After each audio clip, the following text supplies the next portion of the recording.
Hello, everybody. Welcome to the virtual awards ceremony to honor the world's very first certified handwriting specialist teachers. And with me today is Mark Wentworth, and he is going to tell us the importance that handwriting and being able to write has played in his life, in his career, in everything that he does. So, Mark, the floor is yours. Take it away.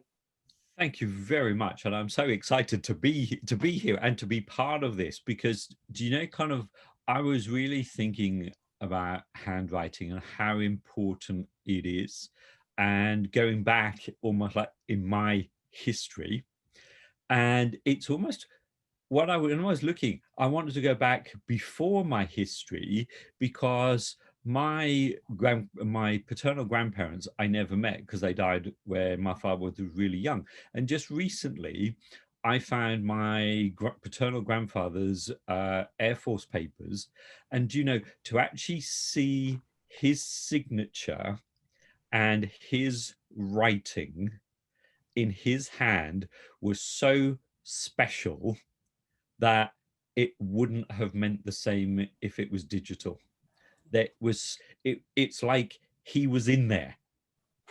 And so that was what first took me on how important handwriting is. You got me In there.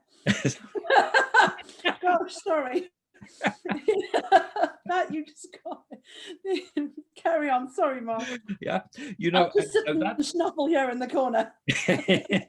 But then it got me to thinking. So, like, for example, I have my other grandmother on my mum's side. I have the last Christmas card that she ever sent to me, and it's in her handwriting. And I have from my mum. So there's all these people that are no longer here, but I have them in their handwriting. Which just would not be the same if I was reading it in digitally. So that's where when I was thinking about this award and how important handwriting is, that's where I kind of really started it from. Is like it gave me such a connection to people that are no longer here, but also people that I've never met. And in my work with color, also part of my work is kind of with the work of Carl Jung. And just recently there was a release of his black books, which is all his diaries, and again it's written in his handwriting. So to see, and so it's, for me, it's when I'm looking at someone's handwriting, it's like I'm capturing the moment that they actually wrote that piece and what was happening. For is there's almost like a piece of them that's frozen in that moment, that's captured in that moment. And I think and then I brought it forward to my own thing of handwriting. And yes, of course, probably like most of us, we do now, I do use a lot of digital. However, whenever I have a creative block, whether it's about writing an article or even having an idea, I always go back to handwriting. And then that's where it starts from. For me, there's something, and I'm sure you probably have people who can tell you the neurological science behind this, but for me, there's something in the act of moving your hand in such a way that triggers something in here, which doesn't in the same as if I'm writing on a keyboard. Absolutely. So many of these, these teachers who are the world's very first certified handwriting specialist teachers, we hope that most of them are going to go on to do the Masters Award, which is the history, psychology and science of handwriting. Mm-hmm. And we will be looking at exactly everything that you've spoken about. But why do our creative juices flow when we start making marks on Yep. or a pencil on a piece of paper? So that's going to be interesting. I think we should do some MRI scans to have a look, see at the synapses firing and see which hemispheres of the brain are working. But there's definitely something as to the psychology of it. There's this, because it's related to, like you say, color. smell. Yep. I can, being a handwriting specialist, I can look at an individual's handwriting and I can instantly know if they have barriers to learning. Yep. And how to negate them. And that's what we've been working through with these teachers, because we shouldn't have children leaving school at the age of 11 functionally illiterate. Nowhere in the world, not with the knowledge that we have. No. It's a strange thing, because handwriting is incredibly powerful. I wanted to ask you something. You work in color. Explain to me what that means. I want to know what working in color means. Okay. Well, I work in handwriting, so what? So, well, similarly, that you can look at someone's handwriting and see where maybe there's kind of difficulty in learning. It's probably like you. I'm going to try and condense 33 years into a mini, into that bit. So basically, sometimes we don't know how to say something, but we express it through color. Sometimes there's no words to say something, but if you say, well, if it were a color, what color would it be? Then it's a language. To me, color is a language unto itself. For me, I call it kind of like a sign language of the soul. So it goes kind of, there's a whole psychology behind it. Also, my specific area, because color is one of these, like these subjects which is so vast, there's so many areas, but mine is about kind of personality and about how you can help someone know the essence of who they are from knowing we all have our own, let's say, set of colors. And by knowing that, it's like saying, well, this is the essence of you. So part of my work, some of the stuff I've been doing, we were talking about UAE and kind of different places, and is working with children saying, okay, this is your profile.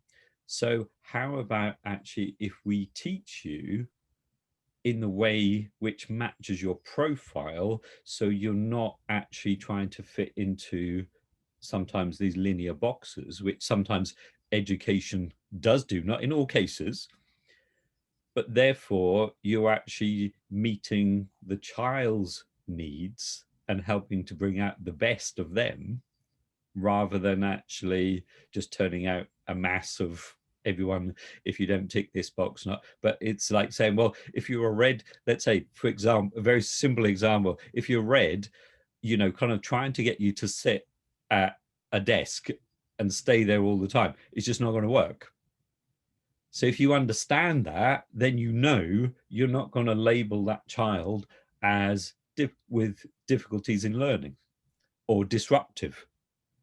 Whereas if you have someone who, let's say, who's indigo, who's much more quiet, there may be the perception that they're not actually taking part in the class, but you talk to them and they'll see exactly, they know exactly, it's just perception. So it's helping people to understand. So sometimes what I do is I help children understand their parents. God, switch it the other way around, and parents understand their children. Oh, I definitely need that. My daughter is 13, and just, my mother said, I'm really worried about her. I said, no, she's down with her grandparents at the sea. She mustn't come back until she's 25. My mother said, you can't do that. I said, no, she can't. She's a terror, she's a real terror. And I think I need to find out what color. I think I know what color I might be. But where were you when I was growing up, Mark? I mean, you would have made such a difference to my brother. My brother was all over the place physically, and nobody understood. Nobody understood this poor guy. He was very creative, very talented, but life was so hard for him. Academically, he was very bright. I mean, but oh my goodness, this is amazing. So, do you do this in schools, Mark? Well, I've started doing kind of around different places in the world, kind of like just talking, because, this is a little bit, you're kind of out off the spectrum, shall we say, because so sometimes it's met with resistance. But And other times it's kind of, well, this really helps. You know, sometimes I've worked in like in given sort of presentations in kindergartens and sort of helping. So, you know, and with children, it's so much fun because, you know, there's a little bit of math to actually find out how you work your color. And then it's like, oh, I'm red, I'm green, and kind of, and there's all these little kind of, and then it helps also for children to understand, well, why do I respond like this? And why do you respond like that?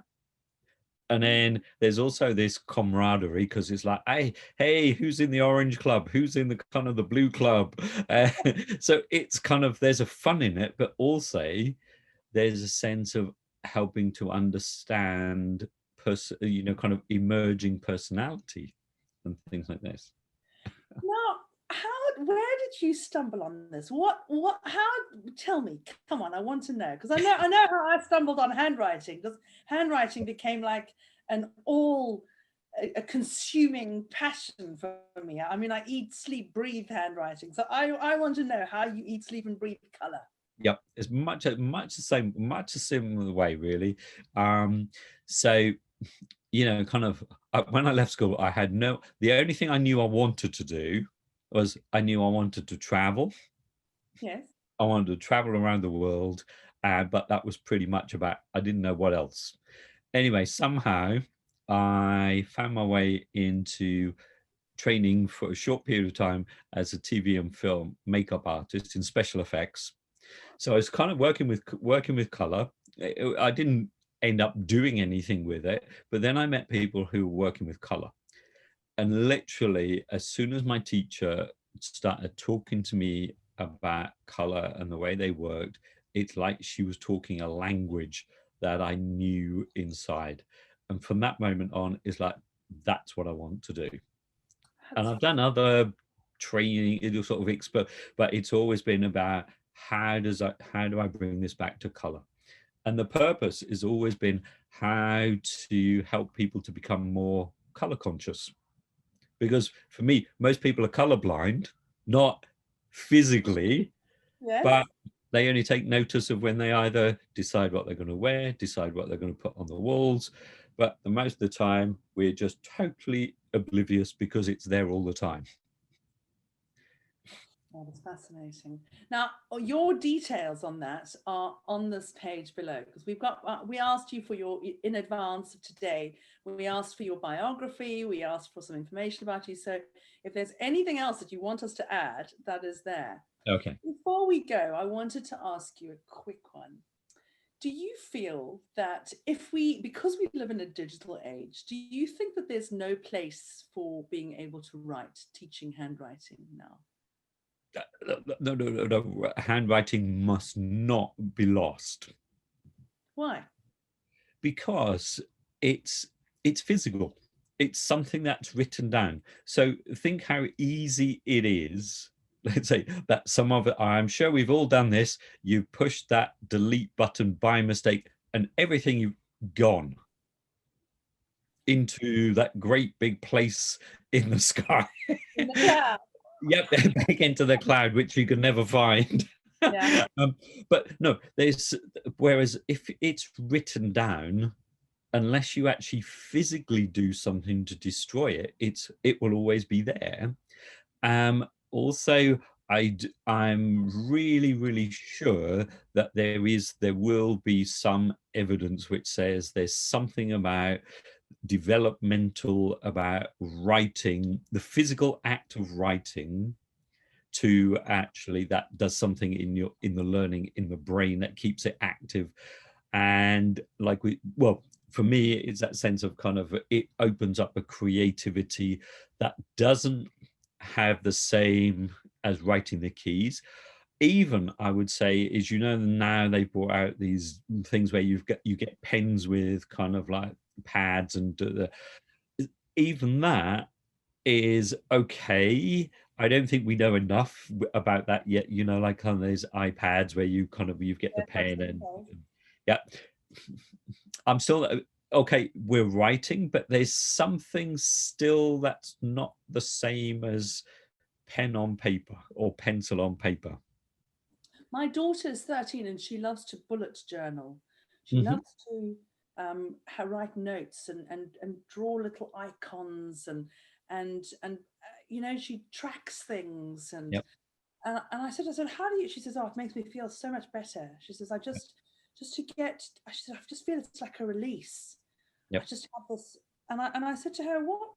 How would you feel if you couldn't write? She said, oh, Mum, I don't think my life would be the same. She said, I'd be so frustrated, so angry. Yep. And I just said, oh, why do you think you'd be angry? And she said, well, can you imagine? She said, can you imagine not being able to get your ideas down? She says, even just the thought that I know that I can. She Yep. said, because if somebody says to me, you're stupid, you can't write. She says, look, I can. Who are you calling stupid?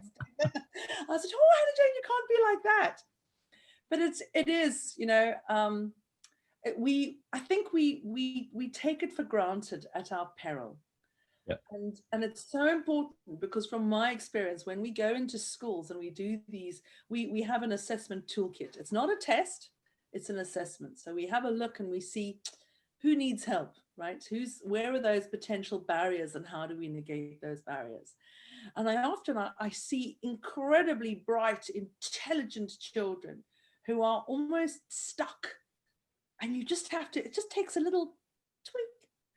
Yep. Just it's like having a tool, just going, oh, I need to just sharpen this bit. Yeah.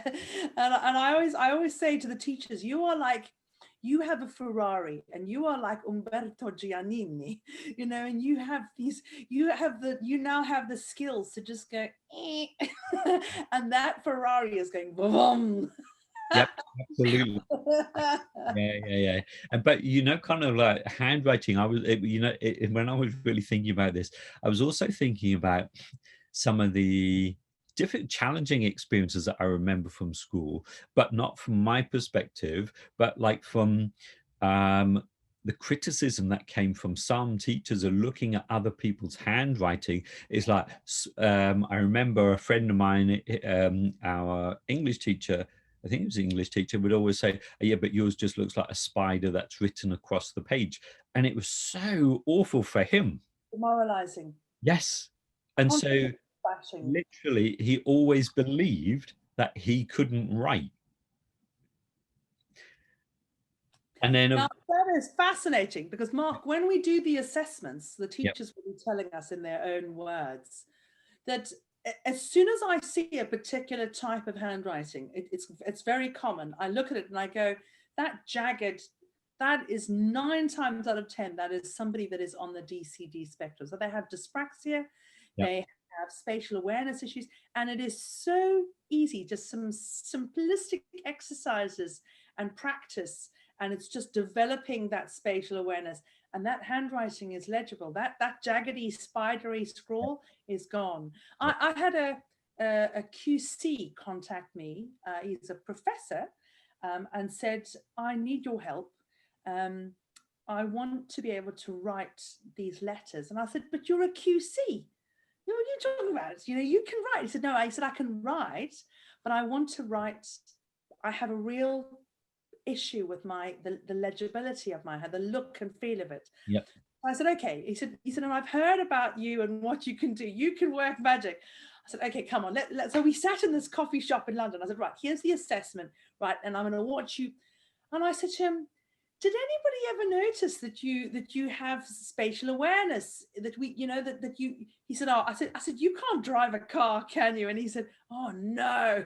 I said, you could never park a car. And he said, no. I said, well, there you have it. I said, this side of the brain is doing this and this side. I said, come on, we can sort this. And he sent me the most beautiful postcards, legibly with this lovely, and I just said, there you go. And that took him about 3 months. Yep. So that was all he wanted. And he said it affected him psychologically, that he'd also been, I think a teacher had made an offhand comment. So we don't want that. No, these handwriting specialist teachers, these are really special teachers. They're going to be looking at kids' handwriting going, oh, that's amazing. What have we got here? This is PhD material. Yep, fantastic. And also, do you know, kind of sometimes when I'm really stuck, is I have to actually use, I'm right-handed, but I actually sometimes write with my left hand. No. Yep. To actually break through creative blocks. Um, Mark. that was, I was taught that many, many years ago. And you know, if I knew that when I was at school, I would have passed my art exams, because I can draw so much better with my left hand than I can with my right hand. Oh boy, you are a case study. You are absolutely a case study, Mark. That is just fascinating. Because we do that. When we were doing these assessments, we assessed thousands of children in the United Kingdom, and the same thing kept coming up: fine and gross motor skills. And we developed a program with a head teacher in Derbyshire called Fiona Khan, and it's called Mini Bees. I said to her, I said, you know, we can't choose. You know, some children are right, some are left. They haven't. Let's just use it in both hands. And then she said to me, do you know, something really strange is happening in my school. These children are using both their left and their right. I said, it's great. She said, and some of them are drawing with their left. Some of them, I said, leave them, it's fine, you know. And now that you've said that, creativity. Yeah. So you are using a different hemisphere of your brain for the art, and it's connected to that muscle memory with the hand that is creating it. Oh, that is a whole other talk, Mark. That is a whole other talk. So if we want to know more about your color Yeah. sessions and your talks, we just go to your information. Your website is on the page, and you're going to share this with everybody anyway, because this is fascinating stuff. You know, you are one of the very first speakers to take part to honor these teachers, and I cannot thank you enough for joining us. Thank It's you. been, I mean, this is fascinating. We've just scratched the surface. I know, I know. Now I want more. I want to do a whole virtual summit on color. I want to have a look at what you've got so that we can start using that in our schools. I mean, I'm not going to let you get away now that now that I've got you. I want to thank you very, very much, Mark. If you have one thing to say to everybody today, what, it can be anything. Yeah. Doesn't have to be about handwriting, doesn't have to be about color. What would you like to say today? Well, first of all, congratulations to the very first handwriting specialists. Absolutely, because it's always, there's something about being the first. Yes. You know, I'm not going to take that away. And also, do keep writing, because going back to what I said at the beginning, you never know who's going to read it long after you've gone. Oh, Mark, that's a sneaky one. That is a whole other talk, because you and I can be talking. My mother has just recently listened, because she can't see anymore. She's 81. She's just listened to the biography about Leonardo da Vinci. Mm-hmm. It's because of all of his notes. Yep. And he would mirror write. So he would write backwards, forward. So and these archives, they're now doing all this research on what he was doing on that day and how he got to that city and this artwork and who. So because of his handwriting, Exactly. if it was online and digital, we'd never know. Yep. Precisely. Yep. Oh, I can't wait. And there's so many of us that we need to write our own stories. Mark, I bet you have an amazing story to tell. I can't wait. I want to thank you very much. Thank you for joining us today. And we will look forward to hearing and meeting you soon. And here, I think we need to be doing a talk. These teachers, we'll be hearing from these teachers a lot in the future. There's another, I've agreed with Denise Meisner, my partner, that we'll train another 200 teachers in 2021 for my sins. I said, look, I'm only doing 200. I can't do any more than that. I don't have enough time. But oh my goodness, thank you so much for joining us. And to all of you, hasn't this been fascinating? Did we ever think that we would hear about writing and color? And did you ever think that I'd be sobbing and blubbing like a baby? No, I didn't expect that. Thank you, Mark. Thank you. Very much. And we'll see you all on the other side. Bye-bye, Mark. Bye. Have a lovely day.